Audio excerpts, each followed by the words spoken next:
Small industries development bank of India ਨੇ ਕੱਲ ਰਾਤ Jalandhar industrial and traders joint action committee ਦੇ ਨਾਲ ਮਿਲ ਕੇ એનર્ਜੀ ਐਫੀਸ਼ੀਐਂਸੀ ਤੇ ਸੈਮੀਨਾਰ ਆਯੋਜਿਤ ਕੀਤਾ।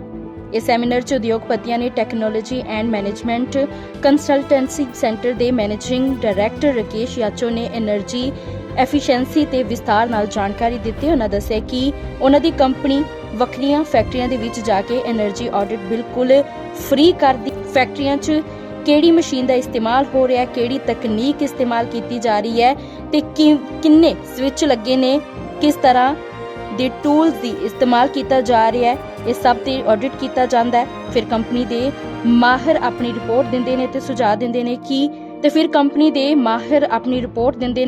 ਦਿੰਦੇ ਨੇ ਕਿ ਕਿਹੜੀ ਮਸ਼ੀਨ ਨੂੰ ਕਿਵੇਂ ਬਦਲਿਆ ਜਾ ਸਕਦਾ ਹੈ। ਰਾਕੇਸ਼ ਯਾਚੋ ਨੇ ਦੱਸਿਆ ਕਿ ਉਸ ਰਿਪੋਰਟ ਦੇ ਆਧਾਰ ਤੇ ਕੰਪਨੀ ਨੂੰ ਬਦਲਾਅ ਕਰਨ ਲਈ ਜੇਕਰ ਕਰਜ਼ ਦੀ ਜ਼ਰੂਰਤ ਪੈਂਦੀ ਹੈ ਤਾਂ ਉਹਨਾਂ ਦੀ ਕੰਪਨੀ ਸਿਡਬੀ ਲੋਨ ਦੇ ਲਈ ਰਿਕਮੈਂਡ ਕਰਦੀ ਹੈ।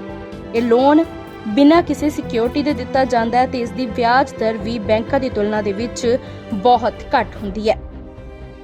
मेरा नाम राकेश यच्चू है। मैं टीएमसीसी से हूँ। टीएमसीसी एक संस्था है जो एनर्जी एफिशिएंसी पे काम कर रही है पिछले 30-32 साल से। और यहाँ का जो ये प्रोजेक्ट है इसका मकसद एक ही है कि हम एनर्जी एफिशिएंसी को कैसे बढ़ाएं एमएसएमई में। क्योंकि जैसे हम जानते हैं कि एमएसएमई यूनिट्स पहले जितने जलंधर में थे आज वो करीबन 25-30% रह गए हैं। उसका कारण ये है कि गवर्नमेंट की कुछ स्कीम्स फेवरेबल नहीं रही पीछे। बट ओवरऑल अगर आप एनर्जी के देखें, कुछ यूनिट्स ऐसे हैं जो कॉस्ट ऑफ एनर्जी, जिनका बिजली का कॉस्ट, फ्यूल का कॉस्ट बहुत ज़्यादा है, अगर उसमें हम थोड़ा योगदान कर पाएँ इस पर्टिकुलर स्टडी से, इस पर्टिकुलर प्रोजेक्ट से, तो मुझे लगता है कि ये बहुत बड़ा काम होगा फॉर एमएसएमई और फॉर एज ए कंसल्टेंट हमें बहुत ही सेटिस्फेक्शन होगी इससे। किस किस संस्था से काम कर चुके हैं? हम कई संस्थाओं में काम करते हैं। सिडबी एक संस्था है, दूसरी संस्था यूएनडीपी में हम काम करते हैं, जीआईजेड में के बिहार पे हमने काम किया है और ब्यूरो ऑफ एनर्जी एफिशिएंसी के बिहार पे हमने काम किया। कई संस्थाएं इंडिया में जिनके बिहार पे हमने काम किया और काफ़ी सारे क्लस्टर्स में काम किया, जैसे कोटा हुआ, हाजीपुर हुआ, मणिपुर हुआ। इन सारी एमएसएमई क्लस्टर में बहुत अच्छे रिजल्ट्स आए हैं और हमें उम्मीद है कि जलंधर में भी अच्छा रिजल्ट आएगा। ਅੱਜ ਜਿਹੜਾ ਪ੍ਰੋਗਰਾਮ ਰੱਖਿਆ ਗਿਆ ਨਾ TMCC ਵੱਲੋਂ ਹੈ એનર્ਜੀ ਸੇਵਿੰਗ ਵਾਸਤੇ।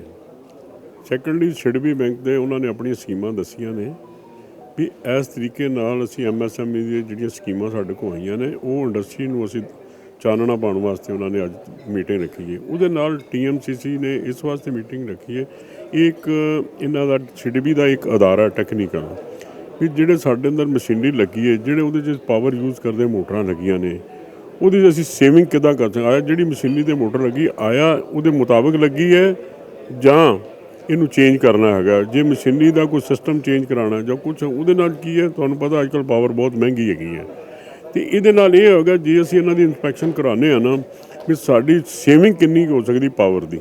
ਤੁਹਾਨੂੰ ਪਤਾ ਪਾਵਰ ਅੱਗੇ ਸਾਡੇ ਪੰਜਾਬ 'ਚ ਸਰਪਲਸ ਨਹੀਂ ਹੈਗੀ, ਮਹਿੰਗੀ ਵੀ ਹੈ ਅਤੇ ਸਰਪਲਸ ਵੀ ਨਹੀਂ।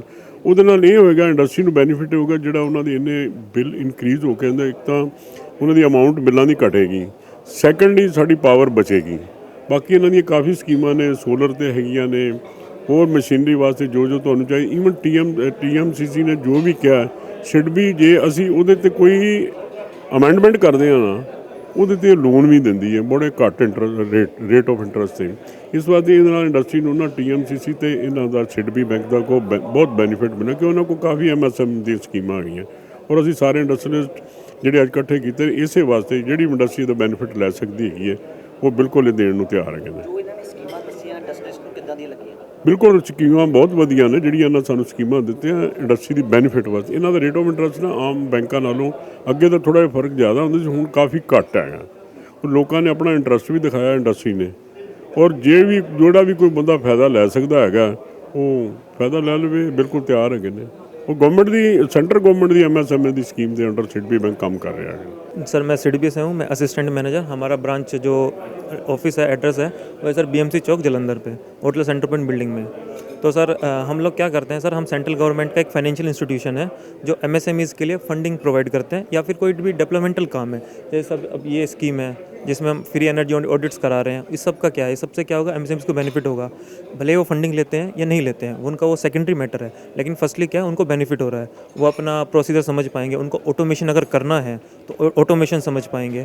तो ये हमारा बेसिकली काम है। और इसके जो हमारा ये प्रोग्राम था, इसके माध्यम से यही था कि जो एनर्जी का कंजप्शन है वो घट सके, या फिर जो क्लीनर एनर्जी आपका सोलर है, गवर्नमेंट का बहुत फोकस है इस चीज़ पे, उसको हम प्रमोट कर सके, और जिससे इवेंचुअली इंडस्ट्रीज़ को अब फ्यूचर में देखेंगे तो बेनिफिट हो सके। जलंधर तो विनय शर्मा, दैनिक सवेरा टीवी।